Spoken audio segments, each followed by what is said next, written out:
in Jerusalem to offer free legal aid for political prisoners under the occupation. So the legal aid was the main program of Addameer at that time. Since then, we developed to have more monitoring, documentation, and advocacy, and raising awareness and training programs as well. It was, at the beginning, established by ex-prisoners and lawyers and human rights defenders, that they were interested in the issues of human rights, especially with prisoners, that they were prosecuted and still actually in military courts in under the Israeli occupation system.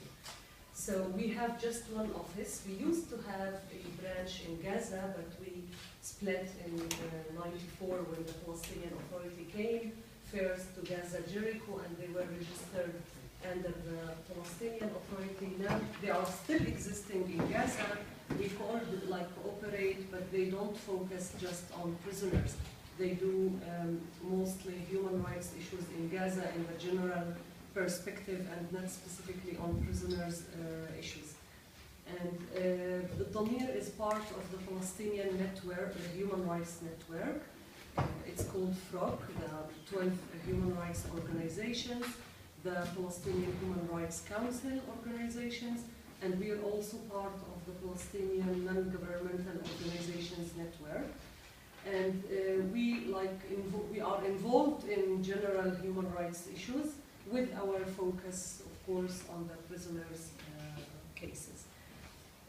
Since actually the issue of prisoners is very essential in the Palestinian context, because the way how the Israeli occupation were using the imprisonment, it's very clear that they were using it as a tool of oppression and control since '67 till today. It's not about justice, or as they try to present it, that they are arresting people that they committed crimes or serious crimes, and according to the international law, because the way how the Israelis developed the military courts and the military order system, it shows that the intention was to control every aspect of our life by criminalizing actually every Palestinian activity, not just the activities that directly resist the occupation, but any political activity, for example, is illegal, because all the Palestinian political parties are illegal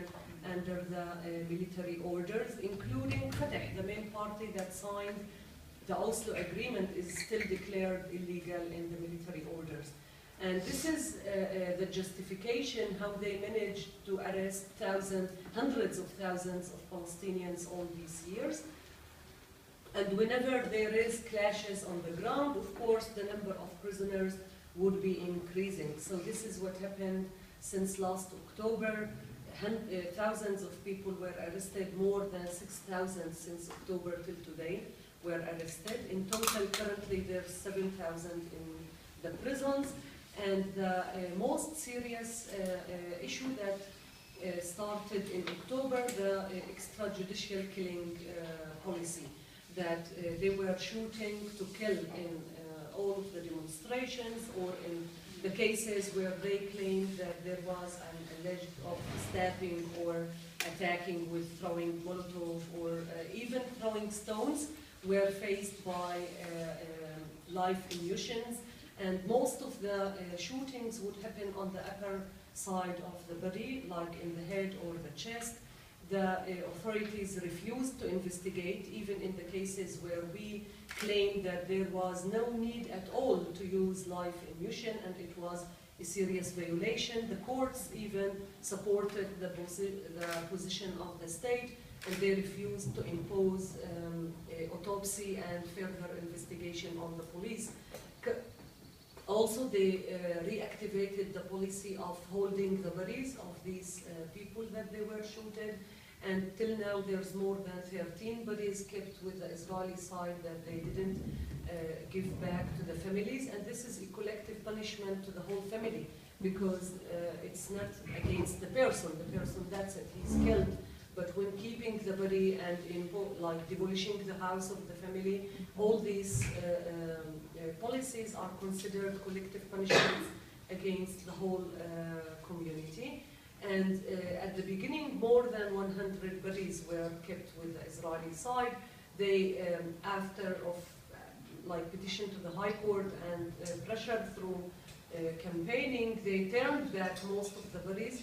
Now most of the bodies are from East Jerusalem, and this is a pure political question. Like they're claiming that the security situation in Jerusalem is not stable, and for security reasons we cannot turn these bodies.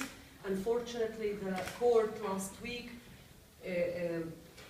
didn't took clear position. They sent back the case to the legal advisor, which means executive authority, and they refused to interfere, so we're still waiting to a decision from the government, actually the Minister of Interior Security, in order to decide when and how.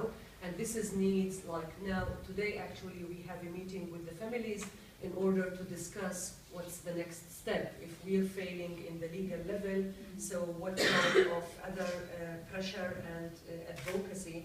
And I think this is a very important case for you as activists to be involved in, and to send letters to your MPs, to your authorities back in the United States, and to the embassy maybe here to put pressure, because I think this is a case that even when we discuss it with politicians from all over like different countries, they would be shocked. Like, there's no like justification for this policy, and it's clear that it's a punishment, like, and a revenge, as an act of revenge on all these activities that the Palestinian youth were taking in the last couple of months. So